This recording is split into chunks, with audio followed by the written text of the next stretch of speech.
Take a look at your headlines. We begin as we're following a developing situation out of Stockton this morning where it appears that multiple police agencies have the streets blocked, possibly looking for a suspect, with one suspect already in custody. Now, our photographer, Sean Halverson, joins us live. Sean, if you can hear me, what can you tell us thus far? Yeah, that's right. Multiple agencies. We got Stockton Police, San Joaquin County Sheriff's Department, and CHP out here. We are at East Stockton and Delbert in Washington, where they are searching yards and houses right now for one other suspect. They've taken at least one suspect into custody. If you saw earlier, there's a video of one of the suspects being taken away in an ambulance. He suffered dog bites from the police canine dog that went in to retrieve him from a backyard of a house. Now, there's also word that there was another suspect in a shed out by a rail yard, but that's unconfirmed right now, and he may have been taken into custody too.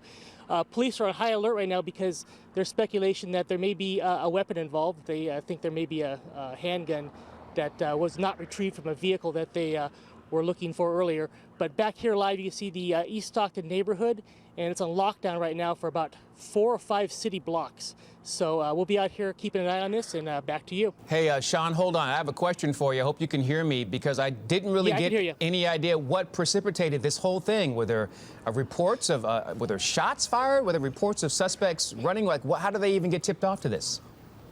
What we heard is the first thing I started hearing was a vehicle chase of 90 miles an hour, speeds of 90 miles an hour. So I don't know exactly what that, what prompted the chase, but apparently the chase ended in a crash. I looked around, I could not find a crash, but somebody told me that there's a car in a ditch somewhere on Gertrude Avenue, but I didn't see that either when I went by there. But so I don't exactly know what prompted the pursuit, but it ended here in East Stockton. Okay.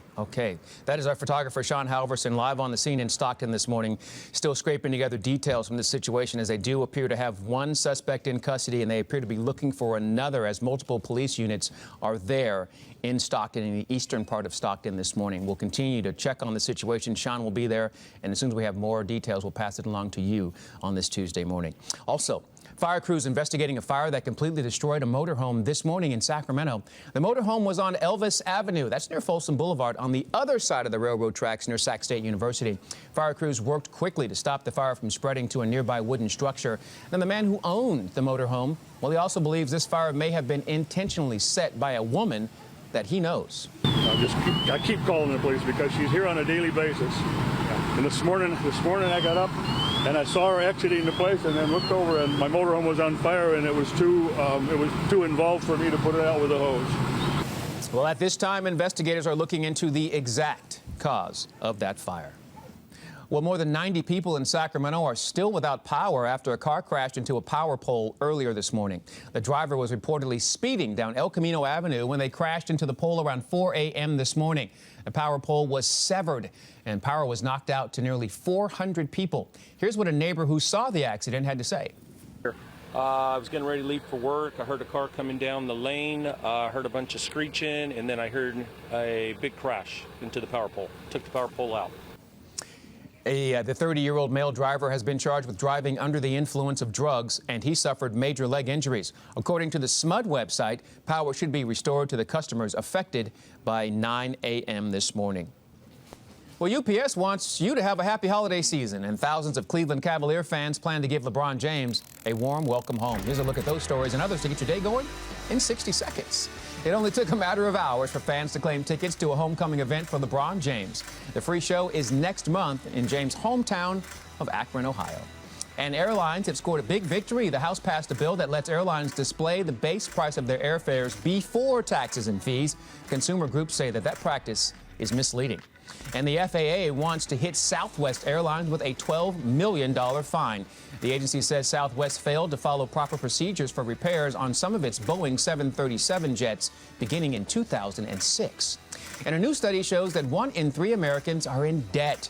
It found that in 2013, about 35% of people with credit cards had been reported to collection agencies owing on average about $5,200. And it's still summer, but UPS has its sights on the holiday season. The shipping giant says it will spend $175 million to make sure everyone gets their gifts on time this year. That includes investing in software to help drivers find the quickest route to a destination. And that's Good Day in 60 seconds. Time now is 8:36 on this Tuesday morning. Laura Scurdy has a look at our weather forecast, making our way through the week. Hey, Laura. Hey there, Ken. Yeah, interesting start to our Tuesday. We were tracking some raindrops even before the sun came up. Now the clouds are starting to part, and it's going to be another hot one out there. I tell you what, it looks like downtown Sacramento enjoying some of that sunshine now. A few high clouds left over from the early start to the day, and our temperature in Sacramento, one of the most pleasant on the map. Only 63 degrees at the airport. It's 69 in Stockton, but every other location across the valley and foothills already well into the 70s, even approaching 80 there in Auburn and Sonora, thanks to a very warm night last night. And breezes just very light today in that 5 to 10 mile per hour range. Now, the cloud cover we are seeing is still the result of that monsoonal moisture streaming up from the south. We were tracking some showers across the foothills early today. Still quite a bit of cloud cover over Auburn up toward Lake of the Pines, but only a couple raindrops left. We're still seeing a light shower there north of Interstate 80 up towards Susanville. In general, I think most of us will see a mostly sunny day from here on out. There is a chance of some additional showers, maybe a thunderstorm in the mountains this afternoon. Get used to the 100-degree heat. We'll be right around that number today, tomorrow, and Thursday. Looks like this weekend should be pretty quiet with morning lows about 64 degrees and afternoon highs in the mid and upper 90s. Tina's here now with a check of traffic.